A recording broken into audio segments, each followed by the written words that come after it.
Ação.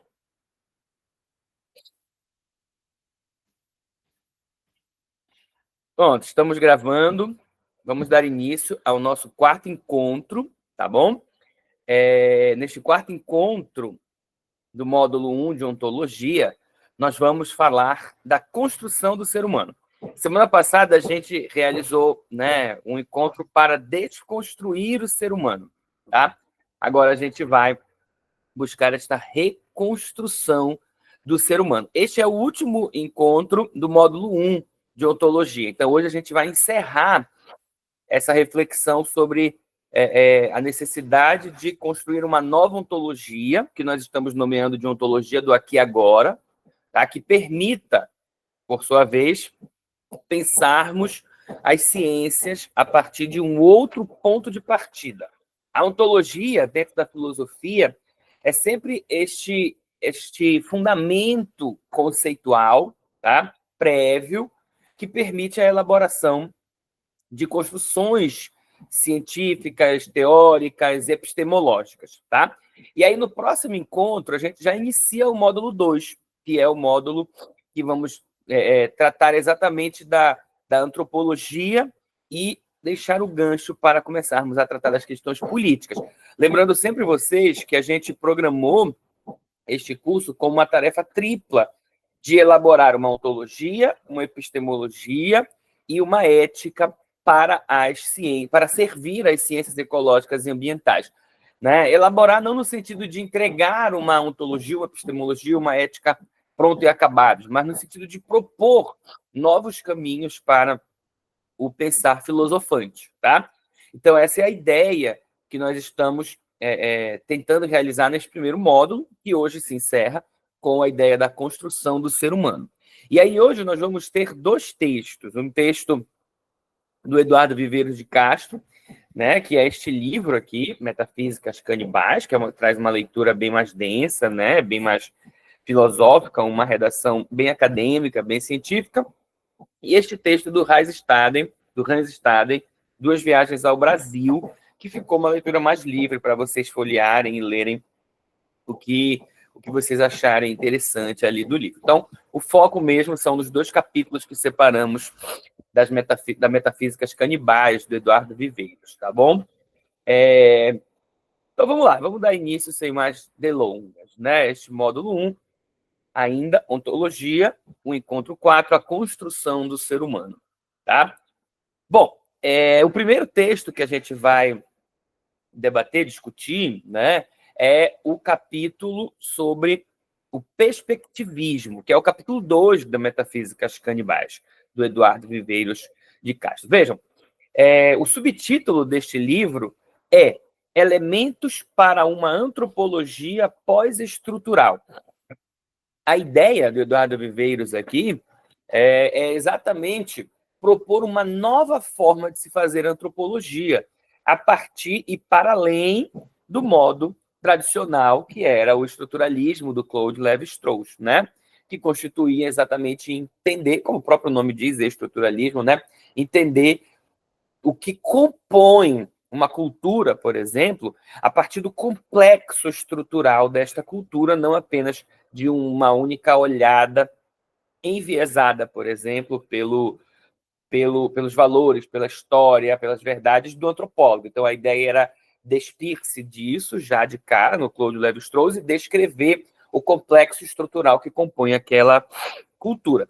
Mas o Viveiros de Castro, ele propõe um algo além, por quê? Porque ele inverte o ponto de descrição, ele retira a responsabilidade, não no sentido de o antropólogo não é mais responsável, mas o peso da construção teórica sai de todo da subjetividade, da objetividade dos valores, da historicidade, das teorias do antropólogo, e ele começa a ser construído já a partir do próprio complexo estrutural. É aquilo que a gente viu com relação ao prefácio escrito no terceiro encontro, no segundo encontro, com relação ao prefácio escrito para o livro O Espírito da Floresta, a ideia de tornarem-se antropólogo e a pessoa daquele povo, daquela cultura, ambos antropólogos um do outro, né? Ou o que a gente viu no encontro passado com relação à leitura do artigo sobre os cosmocídios, né? Sobre a idiotia branca, né? Com relação a pensar em antropologia invertida, né? Essa troca da antropologia, onde a construção do conhecimento precisa surgir já do povo. O que importa é o modo como aquela cultura compreende a si mesma e compreende a nós, que somos o outro povo, e não como na antropologia tradicional, o modo como a antropologia, a partir dos fundamentos da filosofia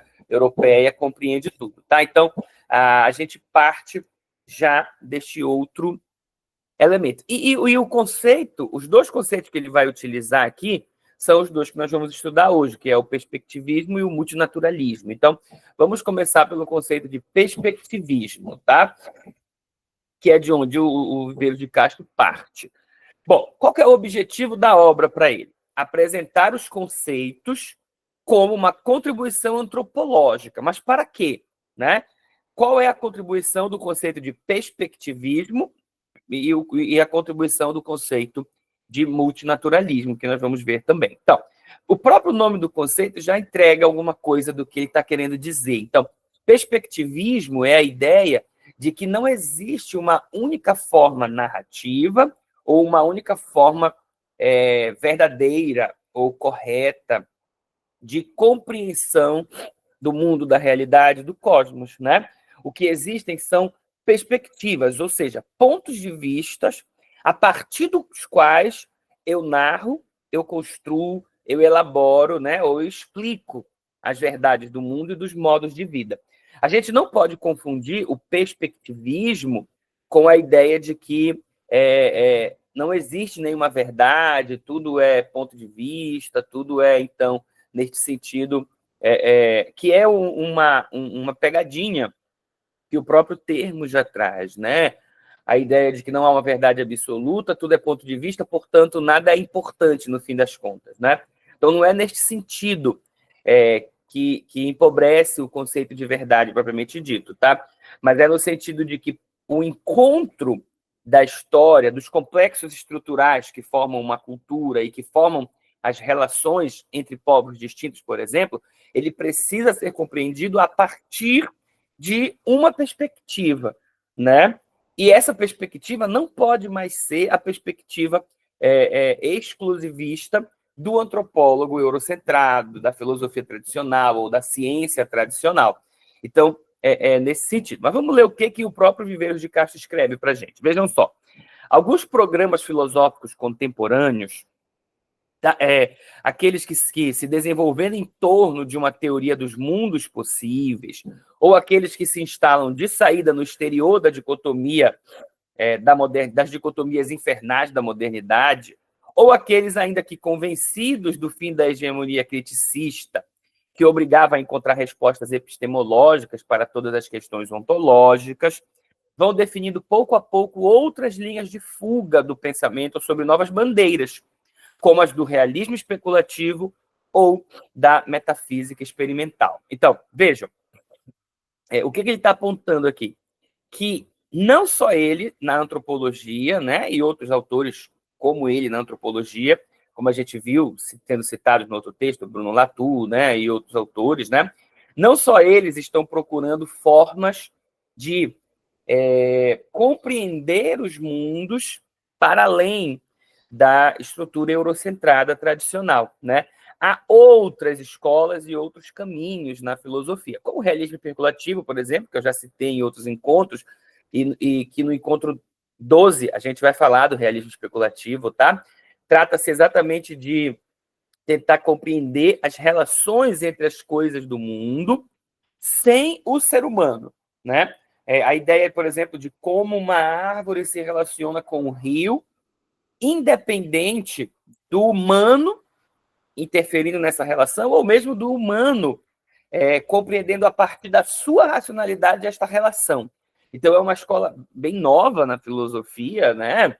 Ela surge ali na década de 90, no início dos anos 2000, e ela tem ganhado força cada vez mais, exatamente nessa crise do antropoceno, né, e tudo mais. Bom, e a metafísica experimental, que também tem ganhado muita força nas últimas décadas, né? Tem inclusive um brasileiro, que eu não me recordo o nome, que está lá para a Austrália, eu acho, né? Numa universidade na Austrália, fazendo pesquisas nisso, que mistura a física quântica, né?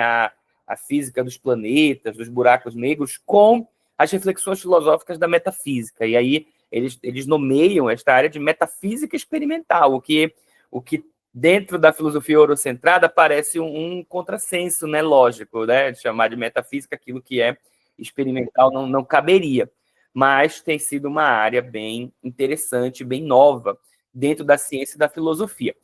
O Viveiros de Castro cita esses dois especificamente para dizer, existem outras formas de construir ciência, não apenas aquela tradicional, tá? E o que ele propõe aqui na antropologia é exatamente uma outra forma, que é o perspectivismo, né? A partir do perspectivismo. Bom, vejam, os dois conceitos que ele vai trabalhar aqui, o perspectivismo e o multinaturalismo, né? Bem como essas ideias diversas, né?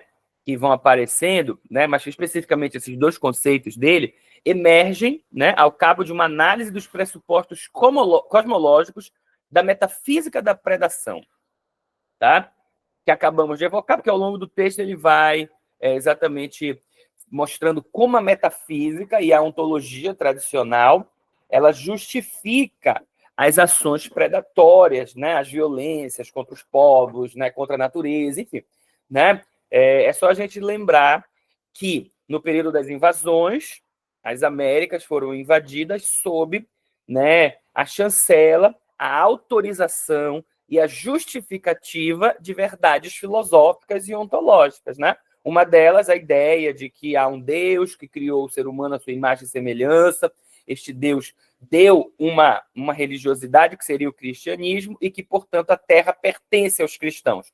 Então, é autorizado aos cristãos, né, dominarem a terra inteira, né, e, enfim, catequizarem os que quiserem e chacinarem, eliminarem, né, aqueles que se recusarem a aceitar o cristianismo. Então, isso é um pressuposto ontológico, metafísico, filosófico que justifica uma violência. E isso é só um desses modos, né? Quando ele nomeia aí a metafísica da predação, ele inclui todos esses modos violentos, destruidores, cosmocidas, né, que apareceram aí ao longo da história, né, que vão culminar, por exemplo, nas relações econômicas, na origem do capitalismo, né, a ideia de propriedade privada. Tudo isso está fundado em elementos ontológicos, né? Quando Russell vai elaborar, por exemplo, a origem das sociedades, né? A origem das desigualdades, no texto, a origem das desigualdades entre os homens, por exemplo, né? Ele vai apresentar a ideia de propriedade privada num nível ontológico metafísico, como se a propriedade privada fosse justificada ontologicamente, ou como se ela fosse uma necessidade ontológica do humano, né? E aí, em cima dessa noção ontológica, desse conceito ontológico de propriedade privada, se constrói, né, toda uma filosofia, uma história, uma ciência, uma economia, uma política. Então, é disso que o Eduardo Viveiros está falando, tá? E aí, para dar uma resposta a essas formas metafísicas violentas, né, fundadas na filosofia tradicional, ele propõe o conceito de perspectivismo, especificamente perspectivismo ameríndio, né, que é a partir de onde ele fala, e o conceito de multinaturalismo. Ambos os conceitos já se apresentam apropriados, né, naqueles caminhos filosofantes do realismo especulativo, da metafísica experimental e muitas outras áreas, como já devem se apresentar também aqui na nossa filosofia ambiental, né? Então, já antecipando, né, os caminhos políticos, éticos, práticos da filosofia ambiental, a gente precisa sempre partir, né, desse pressuposto perspectivista e multinaturalista, né? O que está incluído basicamente neles? A ideia de que a gente precisa partir do ponto de vista de cada povo, de cada cultura, e ampliando isso daí, de cada realidade vivente do planeta Terra, né? Então, compreender as relações que interferem na vida de um rio, não a partir do humano que utiliza aquele rio para pescar ou para navegar, por exemplo, mas a partir do ponto de vista do próprio rio. Percebem? Então, olha o perspectivismo unido aí com o multinaturalismo. Por quê? Assim como o humano é natureza, o rio também possui, de alguma forma, humanidade. E aí eu já estou antecipando o nosso quinto encontro, onde a gente vai ler trechos de 2 textos do Ailton Krenak, né, para pensar nessa ideia de que a noção, a gente precisa ampliar a noção de humano ou ressignificar de toda esta noção, né, para compreender que há subjetividade em todos os elementos do planeta, tá? Mas isso fica para o próximo encontro. Vamos seguir aqui no Eduardo Viveiros, tá? Olhar para o outro além do etnocentrismo. Então, esse seria um pressuposto fundamental para o perspectivismo, tá? Inclusive para o perspectivismo ameríndio, que é esta ideia que eu acabei de citar, né, da subjetividade presente em todas as formas de vida, né? E aí compreendendo a montanha e o rio, por exemplo, como formas de vida também, tá? Então, quando a gente olha para estes outros, né?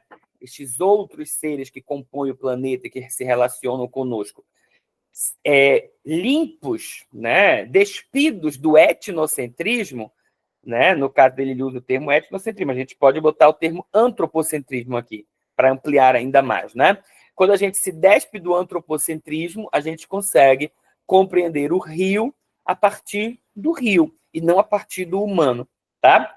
Ele utiliza o termo etnocentrismo aqui porque ele está falando dentro da ciência antropológica. Então, vejam, o antropólogo possui uma etnia, possui uma história, possui valores, possui um conceito, né? Dentro do perspectivismo, ele não vai narrar, compreender, descrever a cultura do outro a partir da sua própria cultura, entendeu? Ele precisa compreender a partir da própria cultura do outro. Então, por isso que significa para além do etnocentrismo. Vamos ler o que ele escreve, tá? Nas páginas 36 e 37. Os regimes ontológicos ameríndios divergem daqueles mais difundidos no Ocidente, precisamente no que concerne às funções semióticas inversas atribuídas ao corpo e à alma. Por outras palavras, os europeus, olha como é interessante isso daí, porque ele vai dizer que essa é uma crítica, inclusive, à humanidade como um todo, né?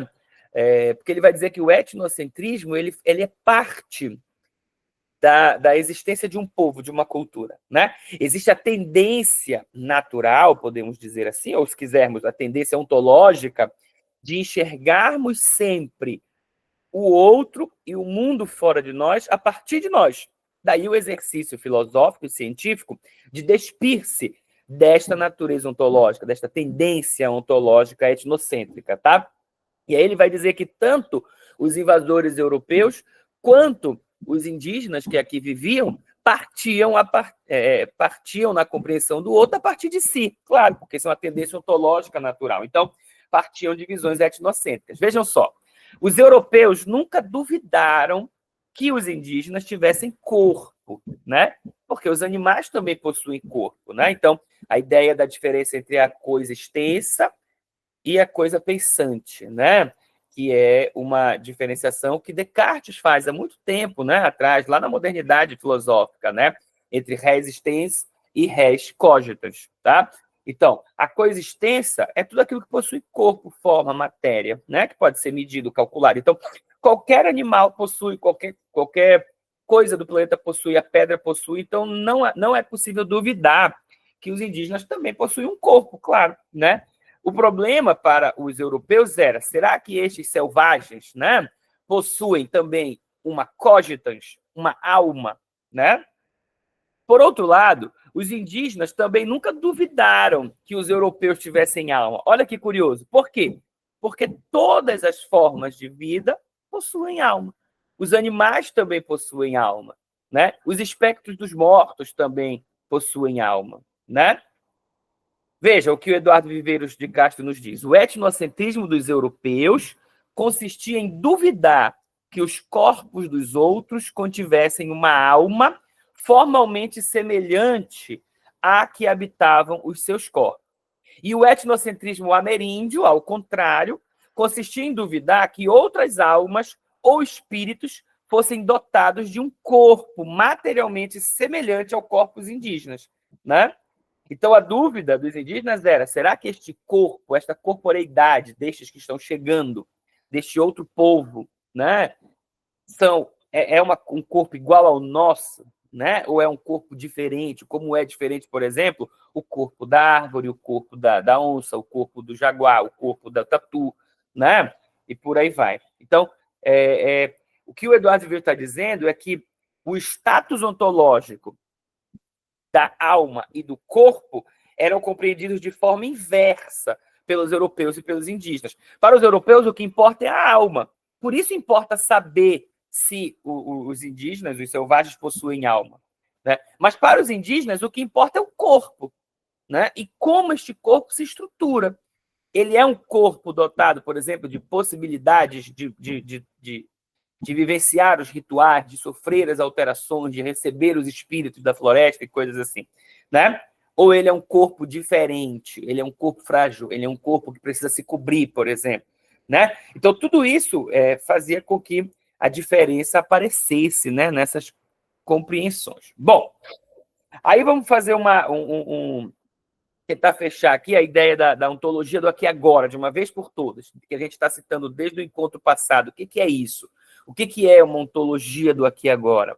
Vejam o que o Eduardo Viveiros escreve sobre ontologia. Né? Ele diz o seguinte, ontologia, e aí a gente pode entender toda ontologia, tá? Traz uma visão positivista e psicologista do ser humano. Tá? O perspectivismo imprime à ontologia tradicional uma dupla torção, materialista e especulativa, né? Onde o saber ontológico se constrói ao mesmo tempo que se constata. Então, a ontologia do aqui e agora, fundada agora aqui no conceito de perspectivismo, né? E lembrando o último encontro, nas ideias que a gente viu sobre os povos que vivem um mito vivo com relação à cultura Dessane, da professora Neisa Teixeira, né? Então, a partir de tudo isso, a ideia da ontologia do aqui e agora, diferente da ontologia tradicional, que se constrói apenas no plano abstrato, a ideia da ontologia do aqui e agora é construir uma ontologia que seja, ao mesmo tempo, especulativa, como toda ontologia sempre o é, mas também materialista, né? No sentido de que no aqui, literalmente, né? E no agora, olha, o lugar e o tempo. O aqui espacial, a partir de nós, e o agora temporal, hoje, não amanhã nem ontem, neste momento presente, né? Que se deve construir a compreensão ontológica do mundo, do outro, do humano, né? Da vida, ou do que nós quisermos pensar. É isso que representa o mito vivo. Lembram quando a gente viu no texto da Neisa Teixeira sobre quem é para além de nós no último encontro, quando ela diz que o mito não é algo que já aconteceu e vai ser só lembrado. Pelo contrário, o mito é algo que acontece sempre de novo que eu realizo o ritual. E aí eu usei para vocês até o exemplo, né, do ritual da hóstia na Igreja Católica, por exemplo, né? Que deveria ser um ritual que faz acontecer de novo, né, o momento da corporificação do corpo e do sangue de Cristo e tal, na hóstia ali, pá, o sacramento, aquela coisa toda. Então, a ideia do mito vivo é essa. Isso é a ontologia do aqui e agora. Ela não separa a concretude do mundo da realidade metafísica transcendental. Né? Pelo contrário, como o Viveiros de Castro nos diz, realiza uma dupla torção materialista e ontológica, onde, vou ler de novo, o saber ontológico se constrói ao mesmo tempo em que se constata. Né? Então, não existe uma compreensão ontológica prévia sobre a qual ou na qual eu vou encaixar aquele mundo, aquela realidade concreta. Né? Pelo contrário, esta ontologia fundamental só vai ser elaborada, construída, fundada, compreendida no encontro com este mundo material. né?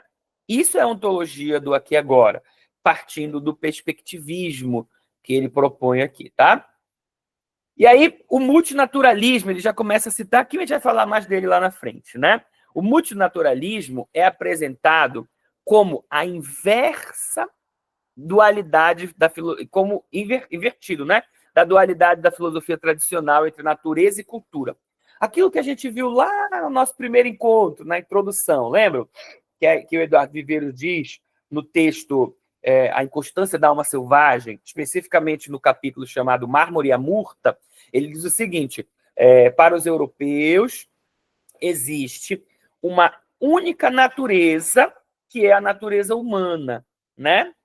E existem muitas culturas, tá? Mas para os indígenas que viviam já no Brasil, no período das invasões e muito antes disso, existe uma única cultura e muitas naturezas. Olha só a inversão, né? Existem muitas naturezas, por quê? Porque eu preciso exatamente pela cultura, pelos rituais, manter a natureza humana como predominante neste corpo que eu estou, né? Então, o corpo do indígena é um corpo que precisa, por meio do ritual, segurar a natureza humana, porque senão ela pode escapar e ela pode tornar-se outras naturezas, né? É muito diferente da compreensão que os europeus possuíam de uma única natureza. Todos são seres humanos, inclusive estes selvagens são seres humanos. Né? O que a gente precisa é ensinar para eles agora uma outra cultura, porque esta cultura deles, olha, a ideia de muitas culturas, faz com que eles vivam de forma pagã. Né? Agora eu preciso que eles aprendam a cultura da verdade, que é o cristianismo. Então, são duas visões muito diferentes. E aí, a ideia do multinaturalismo se apresenta exatamente onde? Né? Neste perspectivismo ameríndio, aonde existem muitas naturezas, multinaturezas, né? Esse reembaralhamento, olha o que ele diz para a gente, das cartas conceituais, levou-me a sugerir a expressão multinaturalismo para designar um dos traços contrastivos do pensamento ameríndio em relação às cosmologias multiculturalistas. Então, multinaturalismo, o contrário de multiculturalismo.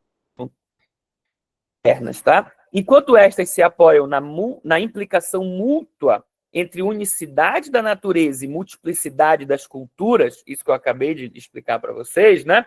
A primeira, o multinaturalismo, né?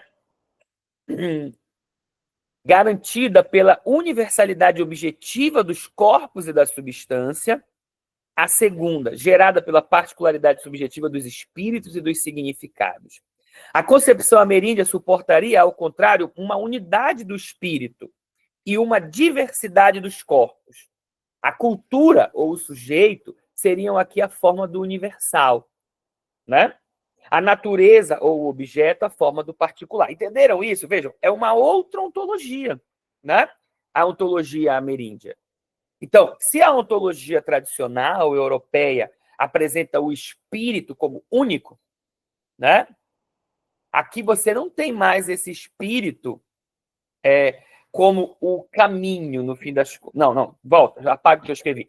Se apresenta-se a ideia da natureza humana como única, aqui na ontologia ameríndia, a natureza humana não é única, ela é múltipla, porque ela pode se misturar com outras naturezas. É só a gente observar, né, as lendas do Brasil, da Amazônia, da América Latina, por exemplo. Né? A maioria delas traz exatamente seres antropomórficos, né, seres híbridos, uma mistura de mulher e peixe, por exemplo, na sereia. Né? Então, você tem esse elemento que faz com que a natureza e a cultura sejam invertidas, né? Daí a proposta do multinaturalismo. O modo, vejam, tentando, eu botei alguns tópicos do que Eduardo Viveiros apresenta na página 44. O modo como cada ser vê e percebe o mundo se apresenta como um grande problema filosófico para nós, ontológico, né? Na filosofia ambiental, né? Por quê? Por que isso é um grande problema para nós? Porque diferente da filosofia tradicional, onde existe um caminho filosofante correto de se percorrer. Então, eu percorro esse caminho filosófico e nele eu encaixo as compreensões de mundo, né? Então, qualquer ontologia, qualquer metafísica vai dar certo. Então, é sempre rumo ao ser. O ser é aquele ente primordial. Não, na verdade, não pode nem ser um ente, né? O ser é isto, né? Este algo, né? O ser é isto que permite pensar todas as coisas, tá? E aí a gente tem um problema, isso na filosofia tradicional. Na filosofia ambiental, se partirmos de uma ontologia do aqui e agora, uma ontologia, como eu disse há pouco, né, que precisa ser construída teoricamente, fundamentalmente, exatamente na concretude, na materialidade do mundo, né, ao mesmo tempo em que acontece a ideia do mito vivo, a ideia, tudo isso que a gente já viu desde o último encontro, aparece aí um problema filosófico grande. Por quê? Porque o perspectivismo vai me exigir construir sempre uma nova ontologia a partir de novos pontos de vista, né? Percebem? E aí, para o pensamento tradicional, isto é um problema, porque você não tem unicidade no pensamento. Consequentemente, a linguagem se torna múltipla, né? Então, se eu tentar construir uma compreensão da relação pessoas e natureza, por exemplo, floresta, a partir da ontologia Yanomami, eu vou usar uma linguagem, certos termos, né? E vou apresentar esta relação de uma forma. Mas se eu fizer a mesma coisa do ponto de vista do povo Dessane, eu vou fazer de uma outra forma. Do povo Munduruku, de outra forma. E por aí vai, né? A partir de cada ontologia do aqui e agora, né? E aí torna-se um problema ontológico para nós na filosofia ambiental. É por isso que já a partir do próximo encontro a gente vai realizar a tarefa epistemológica. Então, na tarefa epistemológica, o que a gente precisa fazer é o quê? É tentar alinhar essas diversas nomenclaturas que aparecem nas ontologias perspectivistas, né? E aí a gente vai fazendo isso e percebendo que aí é possível resolver este problema ontológico aqui do perspectivismo. Por quê? Porque o que os Yanomamis estão nomeando de X, por exemplo, né? Os Dessanis nomeiam de Y, mas eles estão falando do mesmo fenômeno, por exemplo, né? Que nós, dentro da linguagem científica, chamamos de W, por exemplo. Percebem? Então, o W, o X e o Y, apesar de terem nomes diferentes ontologicamente, eles se referem a um fenômeno similar e mesmo, né? Então, a gente pode epistemologicamente compreendê-los e dar uma outra nomenclatura, ou apresentar as 3, as 4, as 5, todas elas, porque te apresenta o fenômeno, e não o nome que é dado a este fenômeno. Então, epistemologicamente é que se resolve esta questão do perspectivismo. Tá? Mas vamos seguir um pouco mais. Ó. A semelhança das almas não implica homogeneidade ou identidade do que essas almas exprimem ou percebem, desenvolvendo um pouco mais esse problema ontológico do perspectivismo. Tá? Vejam, as almas são semelhantes para os povos ameríndios, para essa ontologia. Claro, né? Mas essa semelhança não implica que elas são iguais, até porque se elas fossem iguais, elas não seriam semelhantes. O semelhante não é o igual. O semelhante é o que se parece, é o que tem parecência com outra coisa, né? É o que é parecido, por isso ele tem semelhanças, né? Mas não tem unicidade ou homogeneidade ou uma mesma identidade, que é como a ontologia tradicional enxerga o ser humano e todas as coisas, né? Todo ser humano possui as mesmas características de alma, por exemplo, né? Linguagem, liberdade, desejo, enfim, lógica e por aí vai, né? E esse, já ampliando ainda mais, é um problema da ciência ocidental como um todo, né? Por exemplo, o Bruno Latour que nos diz isso no livro que nós vamos estudar no encontro 11, tá? No encontro 10, não, no encontro 10. Né? O Bruno Latour nos diz isso. Ele diz o quê? Quando Descartes começou a pensar, por exemplo, na coexistência, nas regras, nas formas, ele rapidamente já elaborou um conceito universal sobre isso, né? O gráfico cartesiano, aquela parada toda da matemática lá. Da mesma forma, quando o Pasteur, por exemplo, descobriu o lance lá na coisa que ele dos micróbios, enfim e tal, né, automaticamente os biólogos, os químicos da época começaram a dizer que ia se resolver todos os problemas de infecções no mundo inteiro. Então, há uma tendência dentro da ciência ocidental, né, que é uma tendência de universalizar todas as coisas, né? Então, algo que eu descubro aqui, ou que eu penso aqui, vamos pensar num Kant, por exemplo, da vida, né? Então, o Kant elabora uma teoria sobre a moral e sobre a razão e diz, olha, esta moral ela é válida para toda a humanidade, né? Consequentemente, para todo ser que possui razão. Então, se houver alienígenas no outro planeta que possuírem razão, eles também vão compreender desta mesma forma que eu estou compreendendo. Então, essa tendência a universalizar parte de um pressuposto ontológico, né? Eurocentrado, ocidental, antropocêntrico, no qual a unicidade é a marca da ontologia, né? A gente não pode partir desta compreensão, exatamente por essa noção aqui, de que a semelhança não implica homogeneidade ou identidade, né? Isso faz a gente perceber que a própria razão, por exemplo, né? A própria ciência, a própria matemática, elas não são universais no sentido que a filosofia tradicional quer nos fazer compreender, né? Os fenômenos, eles não acontecem da mesma forma em todos os lugares do planeta, né? Exatamente porque as pessoas que observam os fenômenos não são as mesmas em todos os lugares do planeta.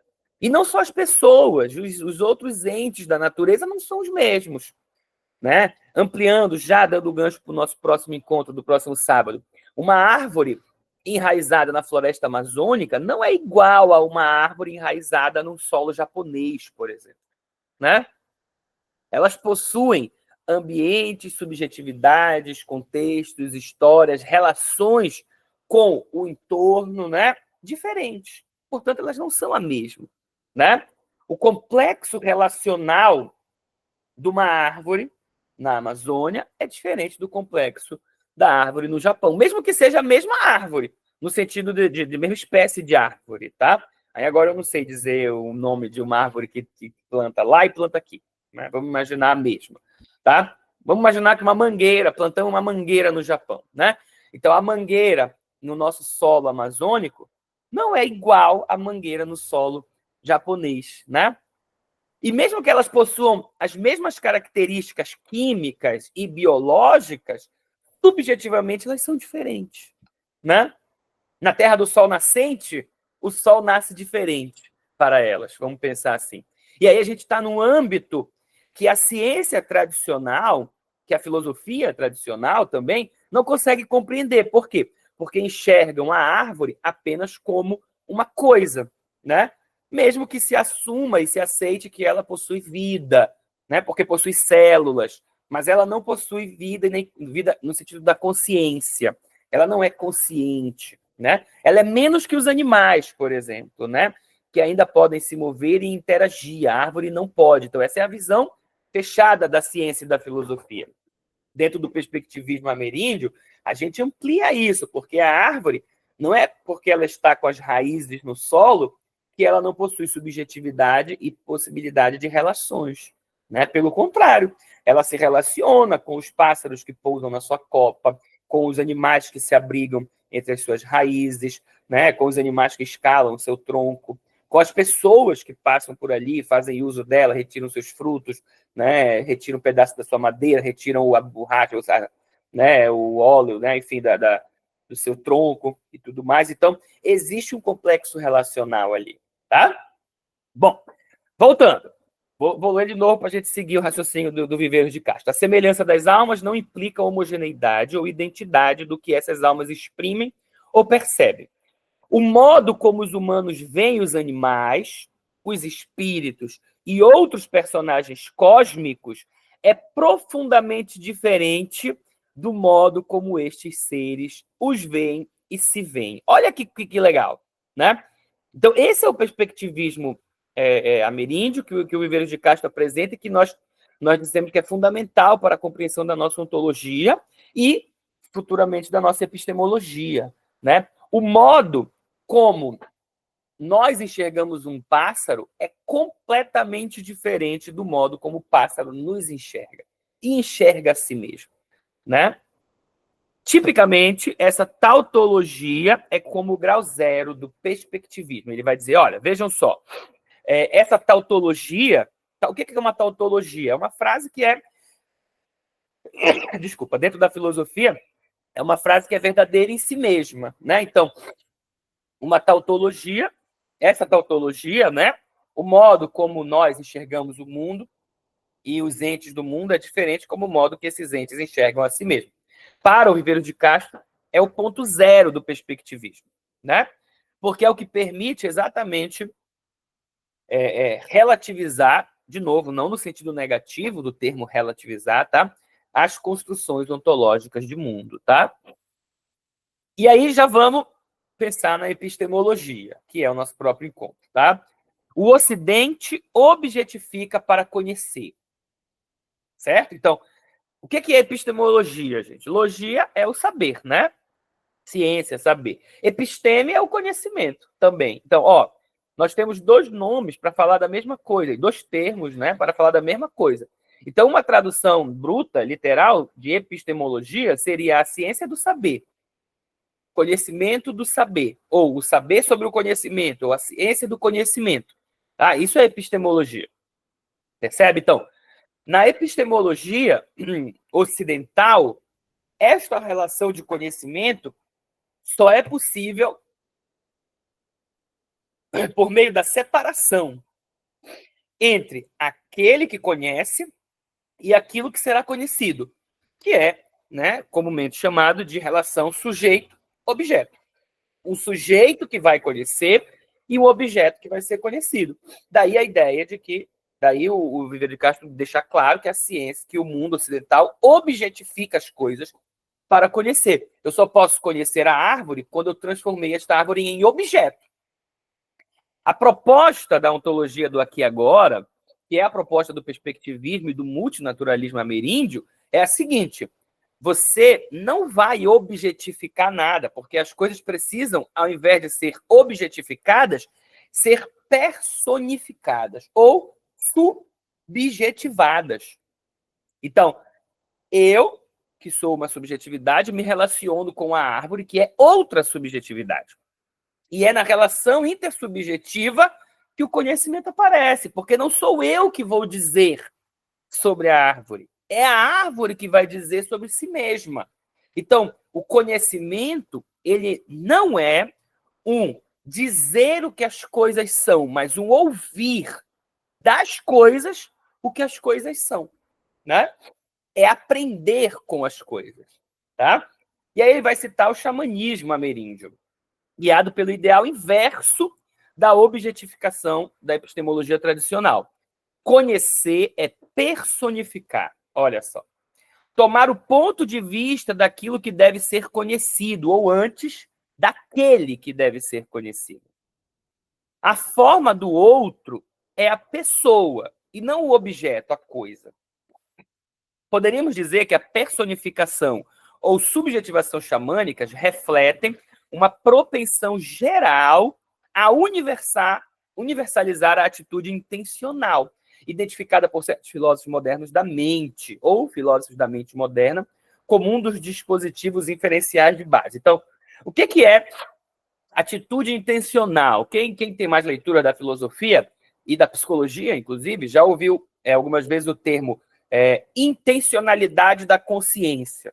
Consciência intencional. Então, para a filosofia e a ciência tradicional, a consciência humana ela é sempre intencional, ela sempre tem uma intenção ao se dirigir ao mundo, a um objeto, né?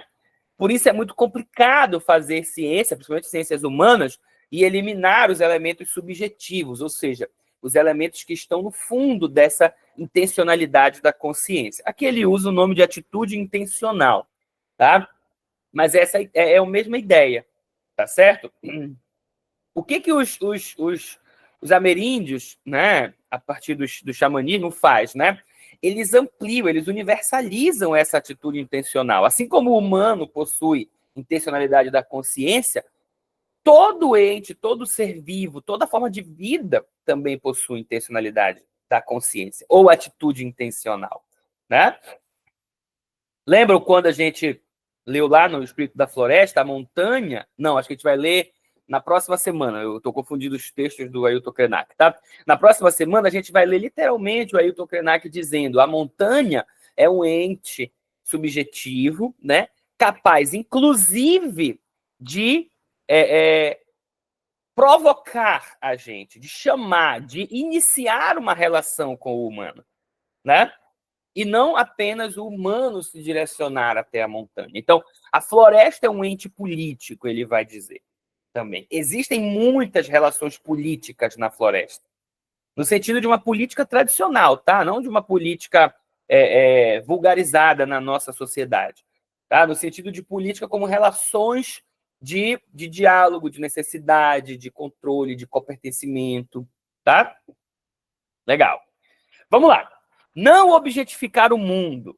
Por quê? Porque a objetificação reduz a intencionalidade a zero. Um objeto não possui subjetividade. Um objeto não possui consciência. O objeto é só uma coisa que pode ser medida, calculada, observada, descrita, experimentada, né? Trata-se de personificar o mundo para termos uma relação de cuidado ético e amoroso com este mundo. Isso é o ethos ambiental, né? Que a gente vai tentar definir antes do final do curso, tá? Até o 20º encontro a gente vai tentar entender o que é esse ethos ambiental que a gente busca, ou seja, o que é esse cuidado ético e amoroso com o mundo. Na praxis viva, na prática, como é que ele acontece e se dá, né? Porque por hora a gente está só citando isso e falando disso, né? É preciso saber personificar, porque é preciso personificar para saber. Eu só sei o que o rio precisa e se eu aprendo a ouvir o rio. Portanto, o rio precisa me dizer o que ele é e o que ele precisa, né? Não sou eu que tenho que dizer que o rio precisa disso ou daquilo. Então, essa perspectiva. Por isso, perspectivismo, tá? Por esta razão, este termo. Isso é ontologia do aqui e agora, que já permite também, né, nesta relação de áreas da filosofia, a construção de uma outra epistemologia, tá? Vejam, mas é legal essa frase dele, porque vai parodiando, né, de alguma forma. Não é parafraseando, é parodiando mesmo, né, a fala do Shakespeare. A famosa fala, né, há mais mistérios entre o céu e a terra do que sonha a nossa vã filosofia, olha só, né? E aí ele vai parodiando isso, ó. Há, pois, mais pessoas, né? Não mistérios, no céu e na terra dos indígenas do que sonham nossas antropologias, né? Então, não são mistérios que existem entre o céu e a terra na filosofia, ou na ciência, ou mesmo na antropologia. São pessoas, né?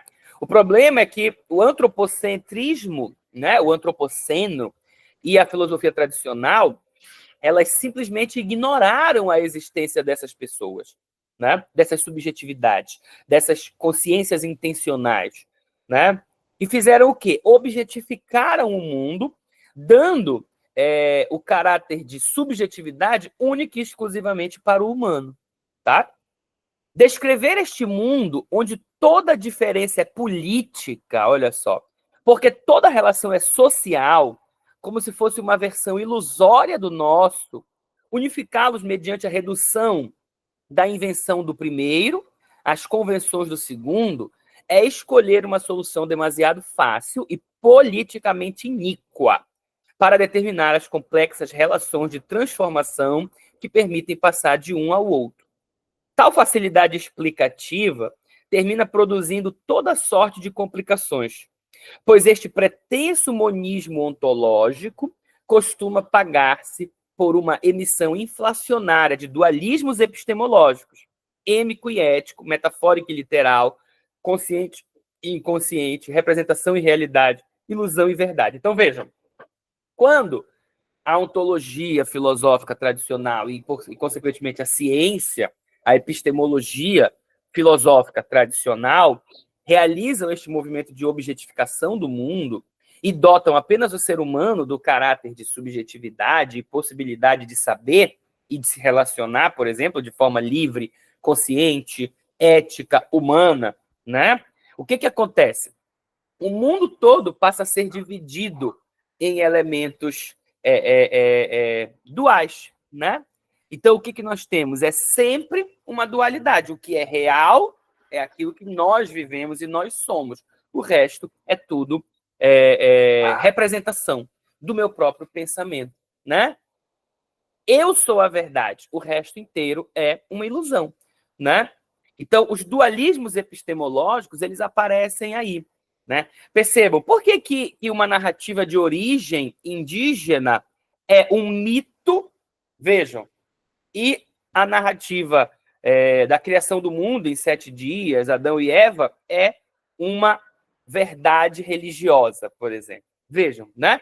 Então, esses dualismos, eles vão aparecendo quando o antropoceno, né, é o que comanda a construção do saber, né? Por que Zeus, Afrodite, Poseidon são considerados fantasias mitológicas dos gregos, tá?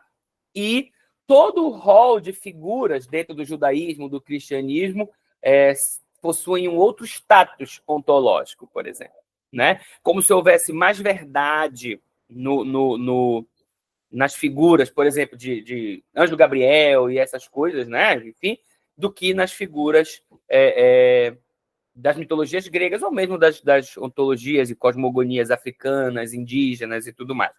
Né? Então, é esse ponto focal que o Eduardo Viveiro está tocando aqui. Bom, e aí vamos agora entrar aqui no terceiro capítulo, sobre o multinaturalismo especificamente, tá? Ainda na Metafísicas Canibais. O que seria esse multinaturalismo? Que parte do perspectivismo. Para ele, o multinaturalismo, vejam, é a ontologia do perspectivismo, né? O perspectivismo é o fazer ciência a partir de novos modelos, né? Modelos criados na relação pós-estrutural com estes outros povos, estes outros seres, estas outras subjetividades, né? Lembram disso? No complexo estrutural que forma uma cultura, eu parto deste complexo para construir um saber sobre este próprio complexo. O multinaturalismo é o fundamento conceitual que me permite compreender estas diferentes perspectivas. Daí ele dizer que o multinaturalismo é a ontologia do perspectivismo. Tá? Olha o que ele escreve. O contínuo heterogêneo do mundo pré-cosmológico, né, dá assim lugar a um discreto homogêneo. Vejam, a multiplicidade cosmológica, a riqueza, a diversidade abissal que existe, né, imensa, que existe no universo, dentro do ocidente filosófico e científico, é substituída por uma homogeneidade discreta, né? Razão, ser, pensamento, linguagem e por aí vai, tá? Nos termos do qual cada ser é só o que é, e só o é por não ser o que não é. Olha só o jogo da lógica aí, né? Uma coisa não pode ser e não ser ao mesmo tempo. Aquilo que é, é. Aquilo que não é, não é, né? O humano é humano e não pode ser outra coisa. Deus é, não pode não ser, por exemplo, né? Mas esses seres a que damos desajeitadamente o nome de espíritos, vejam, são o testemunho de que nem todas as virtualidades foram atualizadas. O que o turbulento fluxo mítico continua e que o turbulento fluxo mítico continua a rugir surdamente por debaixo das tranquilas descontinuidades aparentes entre os tipos e espécies. Então, vejam, a ciência não consegue definir isso que se chama de espírito, seja na floresta, seja na sociedade, tá, gente? Os fantasmas, o mundo dos mortos, né? Essa coisa toda. Isso não se apresenta. O que é isso, né? É uma alucinação? É um delírio? é alguma doença de uma pessoa, alguma falha psicológica, ou é algo que existe, é um morto. Mas se é um morto, é a pessoa que morreu? Ora, mas a pessoa é uma pessoa enquanto viva. Quando ela morre, ela ainda é. Olha, essas regras da homogeneidade, da ciência, elas escapam dentro dessa noção do que a gente chama, como ele diz aí, desajeitadamente de espíritos. Né? O fantasma da minha avó, por exemplo. Né? O que é isso para a ciência? A ciência não consegue tocar neste meandro, por quê? Porque ele escapa da estrutura lógica da ciência. O espírito da minha avó não pode ser minha avó, ao mesmo tempo em que é a minha avó, em espírito. Isso não cabe na lógica tradicional, na ciência tradicional, na filosofia tradicional. Mas isso cabe muito bem numa perspectiva ontológica multinaturalista, aonde os ancestrais permanecem, por exemplo, enfim, aonde não há amarras lógicas, aonde, ao invés do discreto homogêneo, o que existe é um contínuo heterogêneo, uma contínua multiplicidade de mundo cosmológica. Percebe? E aí cabe qualquer outras explicações, porque assim a coisa pode ser e não ser ao mesmo tempo. Né? Vejam, para ficar um pouco mais próximo da própria filosofia, da história do Ocidente, né? Basta a gente pegar a própria figura de Jesus, por exemplo, e de como os cristãos, né, na Idade Média inteira, tentaram explicar a divindade de Jesus. Como é possível que ele seja humano e Deus ao mesmo tempo? Né? A Trindade, por exemplo, dentro do cristianismo, é um absurdo científico e filosófico, por mais que muitos autores medievais tentassem malabaristicamente explicar essa Trindade. Por quê? Porque ela escapa os pressupostos da lógica, por exemplo. Então, há ali na vivência, para quem é cristão, por exemplo, na vivência da espiritual da Trindade, uma relação com este mundo cosmológico como um todo. Não é uma relação objetivante da ciência que homogeneiza tudo, né? Porque não há homogeneidade aí. Primeiro que você tem, ao mesmo tempo, três que são um, então isso não faz sentido, percebe? Claro que, ao longo da história, não se dá conta desse absurdo e tenta se abafar este absurdo, como se dissesse, olha, não vamos ficar falando tanto desse assunto, porque isso vai fazer com que a gente se torne igual. Olha que curioso, né? Isso vai fazer com que a gente se torne igual aos pagãos e aos selvagens, né? Que vem deuses em tudo, né? Divindades em tudo, esse mundo cosmológico. Não, a nossa fé é uma fé que é explicada pela razão, né? Olha que doideira.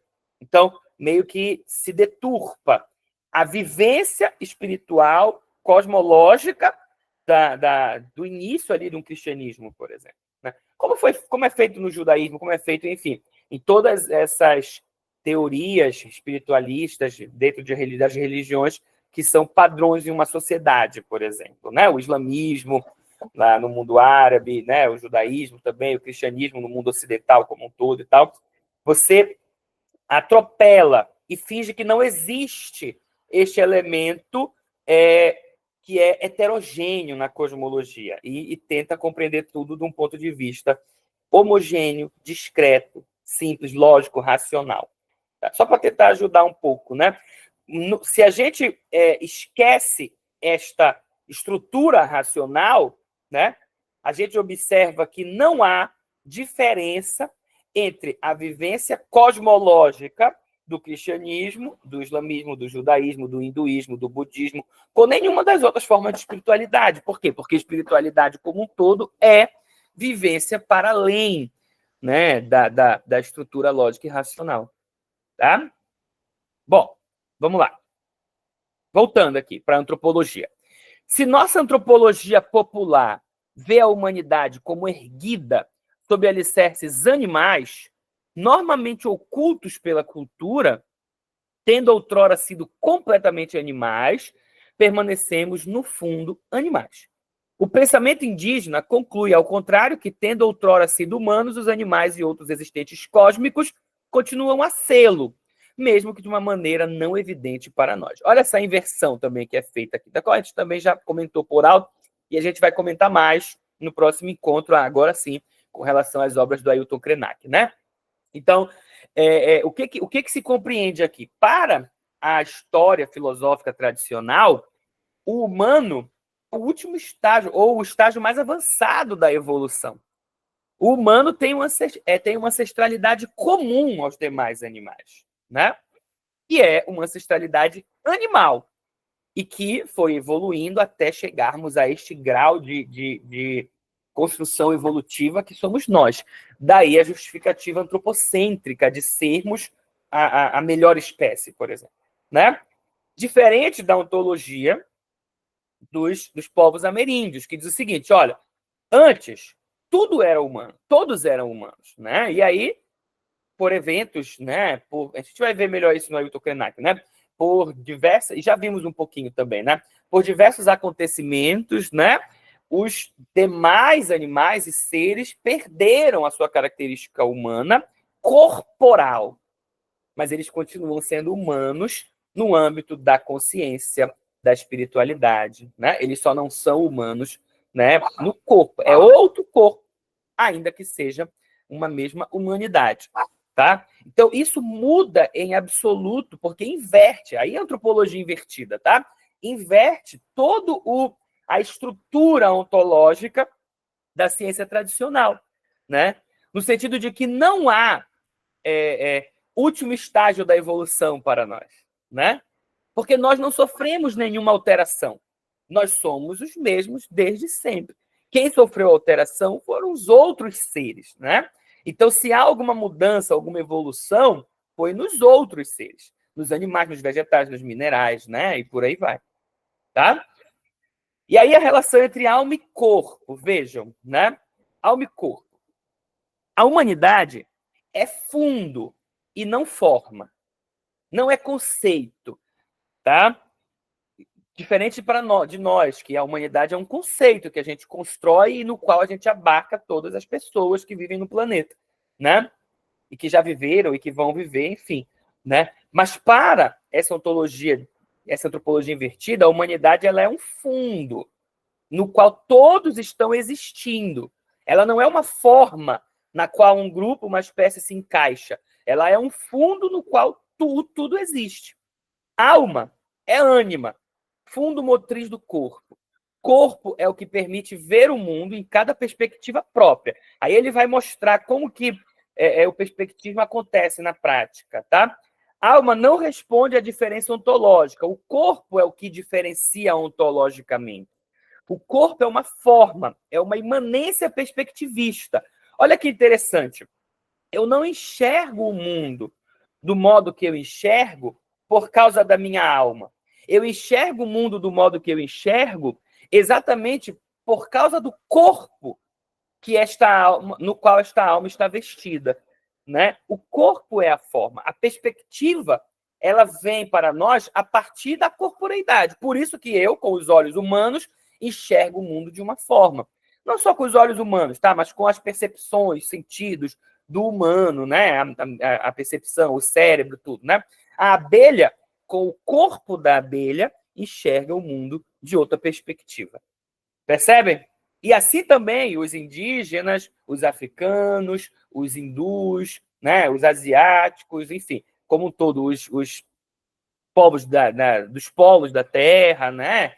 Na Sibéria, no Alasca, enxergam o mundo a partir da sua estrutura corporal, que é diferente. Então, é aí que o perspectivismo aparece, com este fundo ontológico diferenciado, tá?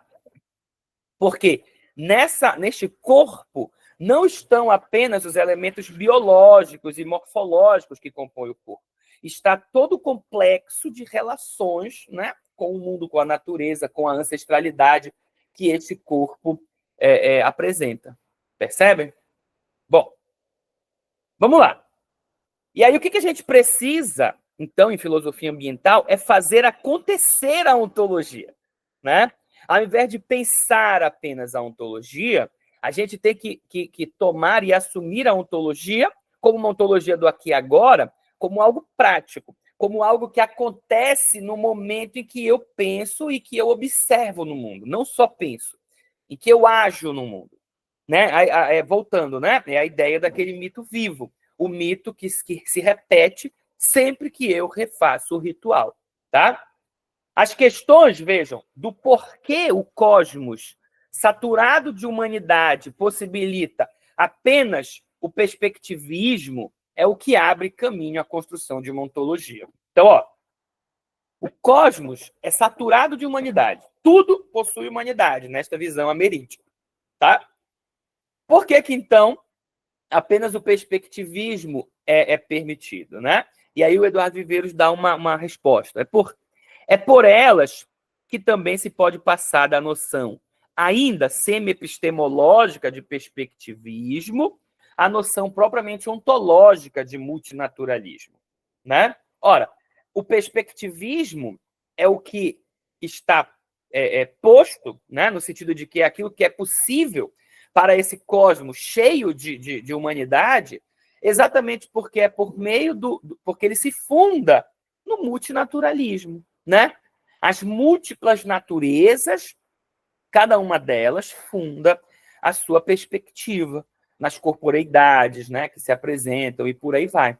Conseguiram compreender isso? Então, a natureza mineral, a natureza animal, a natureza humana, a natureza vegetal, dentro de cada uma delas, e as outras que vocês podem pensar, tá? Natureza espiritual, natureza do sol, natureza estrelar, natureza, sei lá. Né? Aí vocês podem pensar outras naturezas. Mas, basicamente, vamos pensar nessas quatro. Natureza vegetal, animal, mineral e animal. Animal, mineral, vegetal. Não, essas três só. Né? Vamos pensar nessas... espiritual, tá? Vamos pensar nessas quatro. Então, é nessas quatro naturezas que a corporeidade que veste estas naturezas insere o perspectivismo do mundo. Né? Beleza? Bom, e aí ele vai mostrar que aquilo que eu já comecei no início da aula falando, né, não é um relativismo vulgar, no sentido de que tudo é relativo, não há verdade, então não dá para se construir conhecimento e tal. Não é isso, tá? Aí ele vai tentar defender logo dessas críticas, né? O relativismo cultural, que seria um multiculturalismo, tá? Que é o relativismo vulgar, muitas culturas, né? É assim que os europeus compreendiam os selvagens do Brasil, né? Supõe uma diversidade de representações subjetivas e parciais. Viram? Incidentes sobre uma natureza externa, una e total. Tá? Então, há uma natureza externa, que é única, que é absoluta, que é total, e as diferentes culturas são inseridas, elas incidem nessa natureza e modificam, de alguma forma, o modo como essa natureza acontece, mas a natureza não se muda, ela é a mesma, ela é humana, só que ela é uma natureza humana inferior, incompleta, exatamente porque a cultura é uma cultura pagã, não é racional, então é meio que essa visão, tá? No relativismo cultural europeu, que é esse relativismo vulgar, tá? Os ameríndios propõem o oposto. De um lado, há uma unidade representativa puramente pronominal. É humano, olha só como isso é legal. É humano quem ocupa vicariamente a posição de sujeito cosmológico. Tá? Então, todo aquele que é um sujeito cosmológico, ou seja, qualquer coisa, é humano. Tá? Todo existente pode ser pensado como pensante. Olha a frase do Descartes como fica, então. Isto existe, portanto, isto pensa. A pedra existe, está aqui, eu vejo, então a pedra pensa. Não pensa como eu, que existo de uma outra forma, porque existo, né, numa natureza predominantemente humana, num corpo de uma espécie humana. Mas ela também pensa do modo dela, do jeito dela. Olha que interessante essa inversão. Do outro lado, uma radical diversidade real e objetiva. O perspectivismo é um multinaturalismo, pois uma perspectiva não é uma representação. E aí a gente resolve o problema do relativismo vulgar, né? Uma perspectiva, ela não é pensar sobre, uma teoria sobre, ela não é uma representação. Ela é um modo de existência, um modo de ser, né? Se quisermos usar termos filosóficos, um modo de ser no mundo, né? Um modo de vida, para usar termos do Antônio Bispo ou do próprio Ailton Krenak, né? São modos de vida diversos. Não são perspectivas sobre a vida. Não são pensamentos sobre a vida, teorias sobre a vida. São vidas propriamente ditas, né? Por isso que o perspectivismo ele não é um relativismo vulgar. Ele é exatamente a essência das relações existenciais cosmológicas ou cosmológico-existenciais. Tá? Uma perspectiva não é uma representação, porque as representações são propriedades do espírito, né? Alma aqui entendida como razão. Então, representações acontecem como são construtos da razão. O pensamento que alinha, que elabora, que unifica, que sintetiza, que analisa e elabora representações, né? A representação da mesa, a representação do cavalo, a representação do humano, a representação da vida, da morte, da justiça, da liberdade, tudo é uma representação, tá? Então, as representações são propriedades do espírito, mas o perspectivismo ou uma perspectiva não é uma representação no mundo das ideias platônico, por exemplo, né? Ele é exatamente uma vida acontecendo. É um modo de vida, ela é prática. A perspectiva é sempre prática e não teórica, não racional, abstrata, tá? Mas o ponto de vista está no corpo, vejam. Então não é na razão que o ponto de vista se insere. É no corpo, como eu disse ainda agora, é o corpo da espécie humana que permite eu observar o mundo e as relações na perspectiva dessa espécie humana. E aí o corpo do tatu, né, permite que o tatu observe na perspectiva do tatu. E por aí vai, tá? Bom, isso é importante, tá? O ponto de vista está no corpo. Ser capaz de ocupar o ponto de vista é, sem dúvida, uma potência da alma. É só a alma, ou o espírito, né, que pode ocupar um corpo, ou seja, o ponto de vista. Tá? E os não-humanos são sujeitos, na medida em que têm ou são um espírito. Tá? Mas a diferença entre os pontos de vista e um ponto de vista não é senão diferença, não está na alma, mas no corpo. Esta, formalmente idêntica através das espécies, olha que interessante, a alma, que é fundo, lembram? Ela é semelhante, formalmente idêntica entre as espécies, né? Só enxerga a mesma coisa em toda parte. A diferença deve, então, ser dada pela especificidade dos corpos, tá? Percebem? Porque a alma enxerga sempre da mesma forma. Se vocês quiserem viajar um pouco mais na reflexão metafísica, basta vocês tentarem enxergar assim, bom, como que um Deus ou uma divindade original, uma divindade primordial, enxerga todas as coisas? De um ponto de vista, neste sentido, absoluto, de fundo, né? De alma, de fundo, né? Por isso que, quanto mais... Vamos pensar nas filosofias orientais, né? Quanto mais esvaziado de mim, do meu corpo, da minha subjetividade, mais próximo da visão de Buda, por exemplo, né? Por quê? Porque mais no fundo eu me encontro, né? Então a alma enxerga tudo da mesma forma. Ou quando os xamãs tomam o chá e viajam ao mundo dos espíritos, eles abrem assim mão da sua corporeidade, das suas características corpóreas da espécie humana e conseguem enxergar como, né, os ancestrais estão enxergando agora, que não possuem mais corporeidade, olha só, que já possuem uma visão do fundo, do todo, né? Então, é essa a mudança ontológica que os... Você quer falar, Luísa? Se quiser, fique à vontade. Não. Ah, ligou sem querer, tá bom, não tem problema. Bom, entenderam isso, né? Então, a diferença, ela é dada pelos corpos e não pela alma. O que estamos chamando de corpo, portanto, não é uma fisiologia distintiva ou uma anatomia característica. É um conjunto de maneiras ou modos de ser que constituem um hábitus, um ethos, um etograma, tá? Então, o corpo não é só o físico, a matéria, né? Que está aqui, a pele, esqueleto, músculos, não é e sangue, não é isso, tá? O corpo é um hábito, tá certo? É um modo de vida, um ethos, uma morada, né? Bom, entre a subjetividade formal das almas e a materialidade substancial dos organismos, há este plano central que é o corpo, como feixe de afetos e capacidades. Olha que interessante, o corpo, ele é um feixe de afetos e capacidades por meio do qual a subjetividade formal das almas e a materialidade substancial do mundo, dos organismos, né, pode, então, elaborar as perspectivas ou encontrar os modos de vida, né? Bom,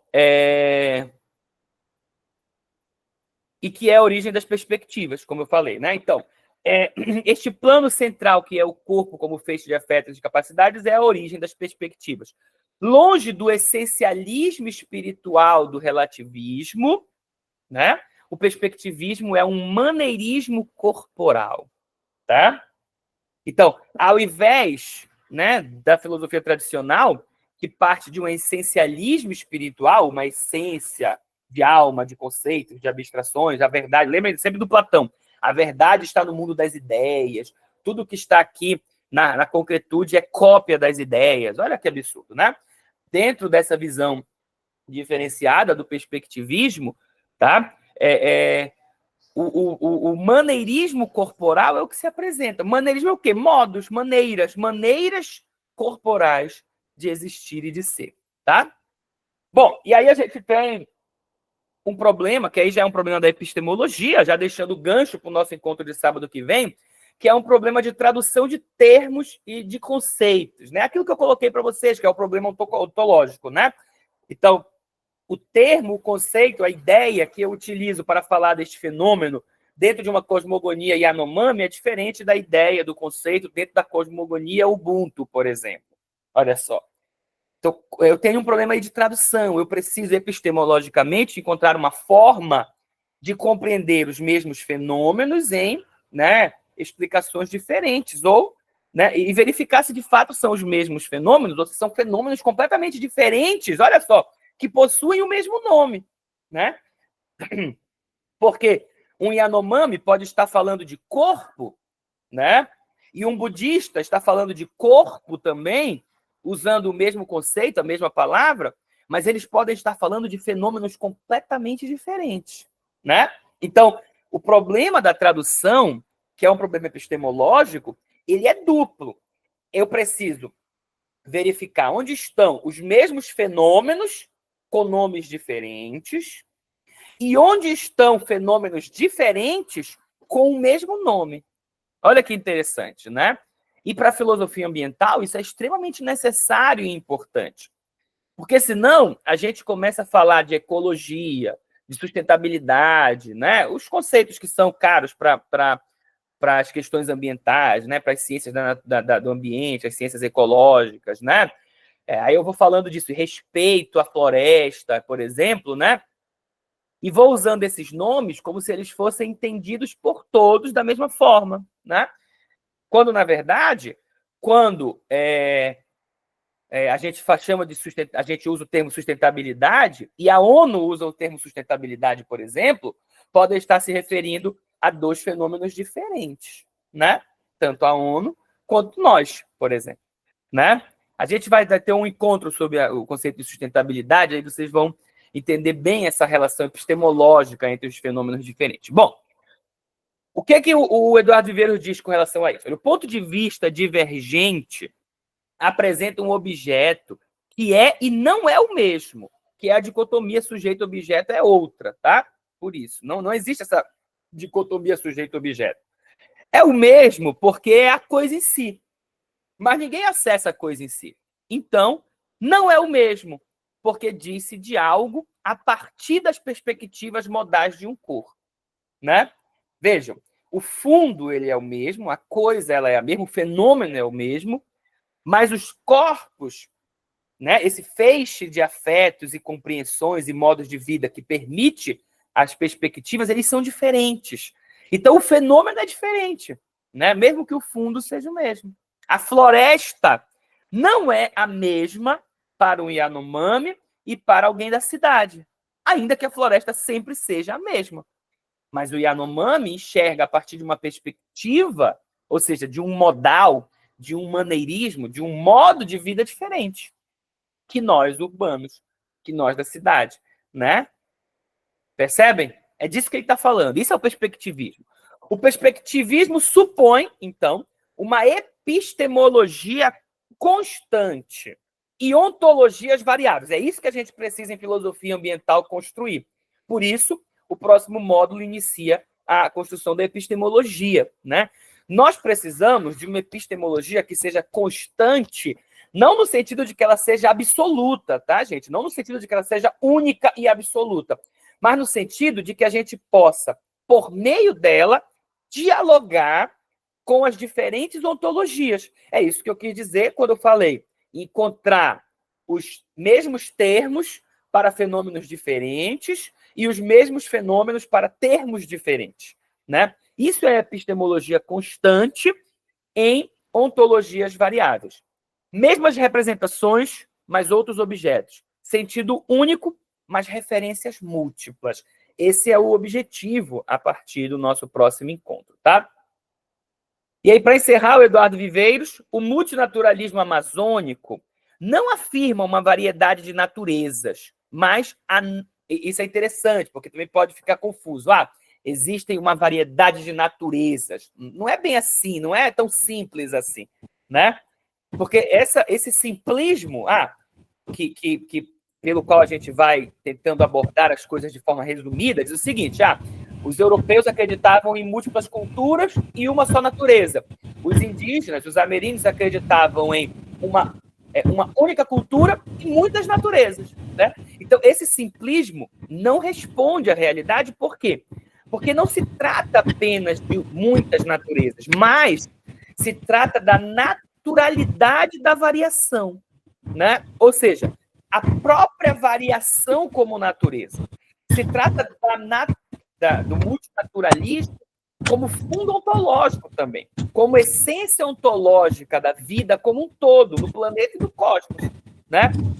A natureza, ela é cambiável, ela é variável, ela não é única e a mesma. A inversão da fórmula ocidental do multiculturalismo incide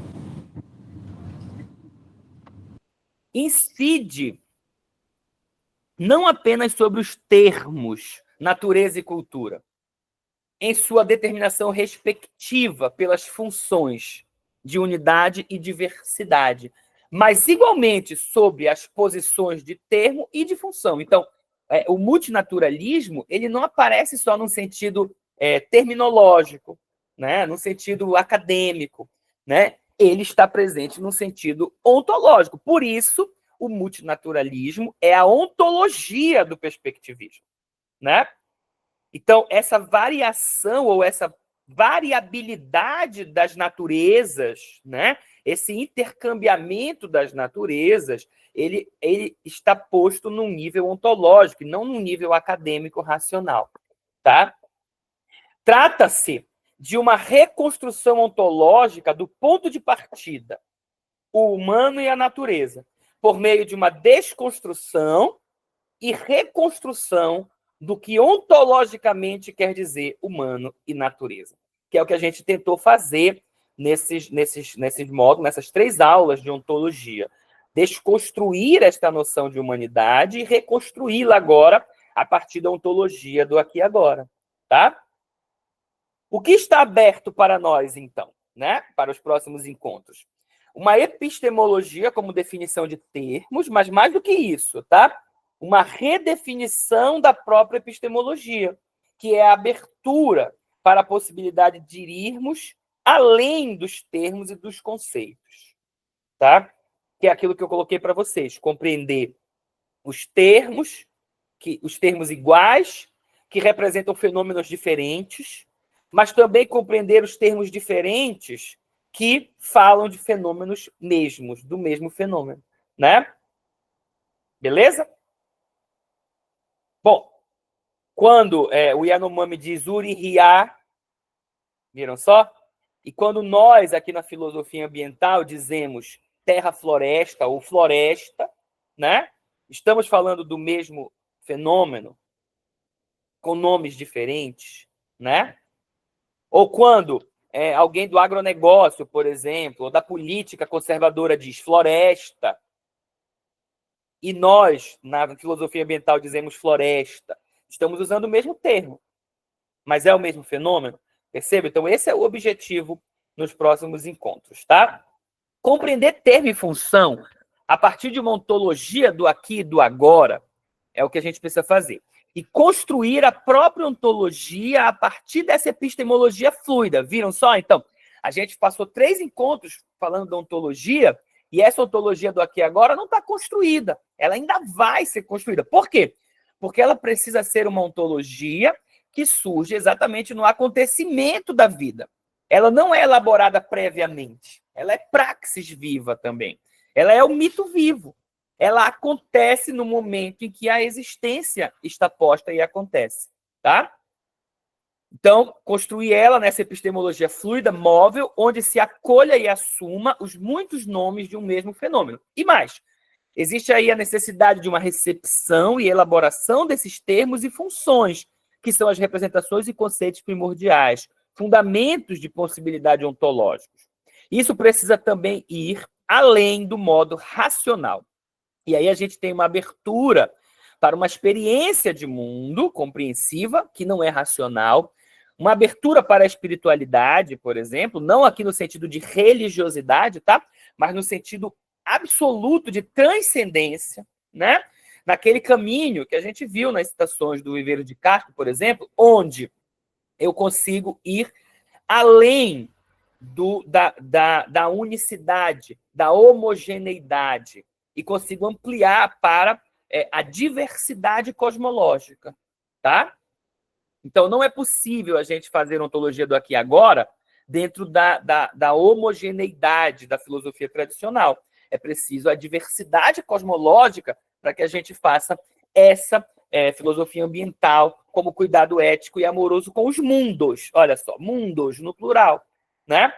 Porque se a gente se mantém preso na estrutura científica e eurocentrada, os mundos sequer existem, porque existe um único mundo, né? Tá bom? Bom, e aí com relação ao texto do Heinz Staden, Duas Viagens ao Brasil, eu disse que vocês poderiam ir folheando, né, e lendo o que interessasse para vocês. É este livro aqui, tá? No próprio índice, vocês vão vendo, são pedaços bem curtinhos, né? Que ele vai contando, por exemplo, a descrição da minha primeira viagem de Lisboa para Portugal. É o diário, né, do cara.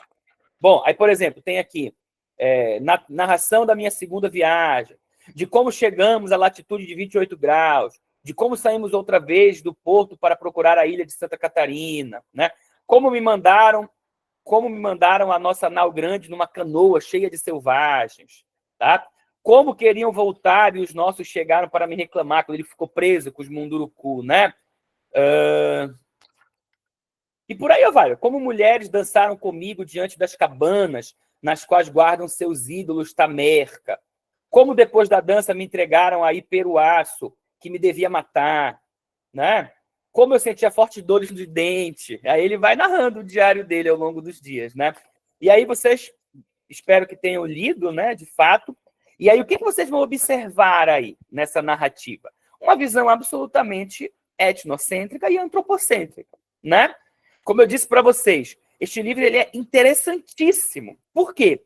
Porque mesmo que ele tenha esta visão etnocêntrica, antropocêntrica, ele faz uma das primeiras descrições do Brasil, né?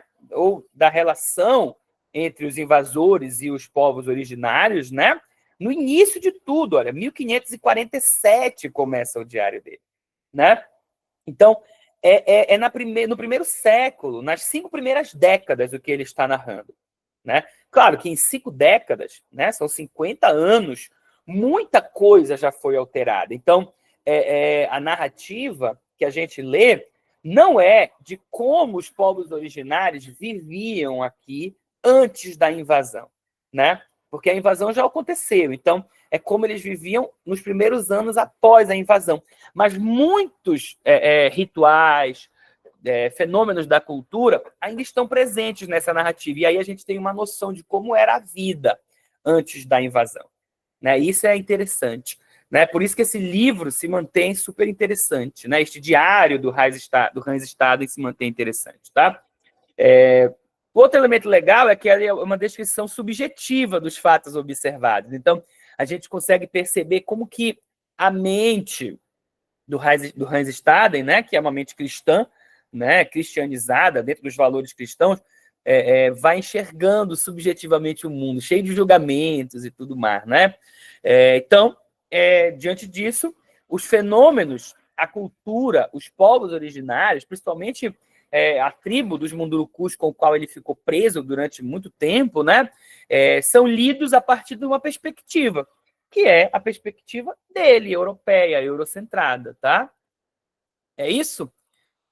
Aí eu vou abrir para o debate para vocês comentarem o que vocês acharem interessante do Reichstaden, né? Como eu disse para vocês, é só para irem tentando dar uma imagem, né? No sentido de imaginar mesmo como que se deu esses fenômenos a partir do que a gente leu sobre o perspectivismo e sobre o multinaturalismo, né? Sobre a interpretação que o Eduardo Viveiros de Castro faz, né? E aí a narrativa do Reichstaden deveria o quê? Deveria preencher, de alguma forma, essa lacuna, como se fosse o filme, né?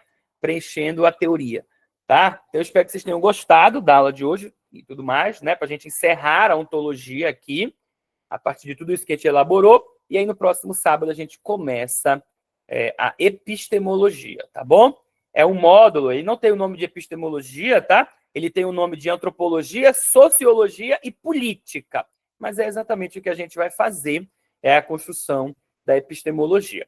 E aí a gente vai ler um capítulo do Ideias para Adiar o Fim do Mundo, que é exatamente o capítulo chamado A Humanidade que Pensamos Ser, e um capítulo da Vida Não é Útil, que é exatamente o capítulo chamado A Máquina de Fazer Coisas, tá bom? E aí eu já mando para vocês assim que a aula terminar. Eu vou encerrar a gravação aqui para a gente começar abrir para o debate, para quem quiser comentar, falar, tá bom? Parar a gravação.